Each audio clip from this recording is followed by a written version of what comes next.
solitamente arriva la barca, noi prepariamo un bins come questo. Queste ceste?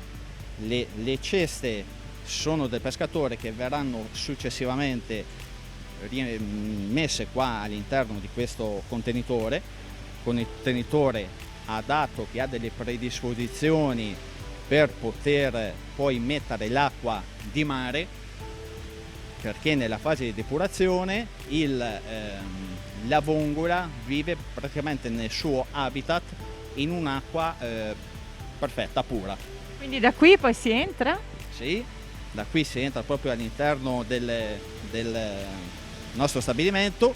Questa sala qui, questa area qui è un'area predisposta solo ed esclusivamente alla depurazione del prodotto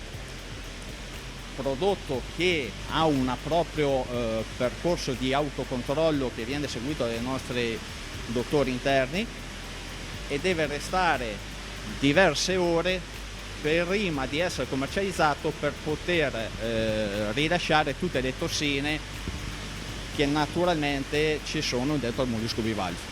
Da qui poi cosa succede?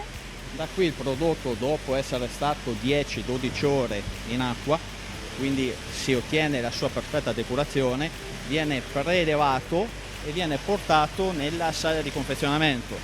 Nella sala di confezionamento il prodotto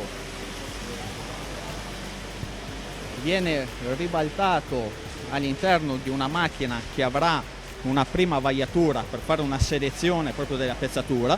Successivamente abbiamo gli operatori che si fa tradizionalmente a mano e si batte uno a uno ogni singola vongola per vedere che non si apra e che il prodotto si presenti nella maniera più perfetta possibile.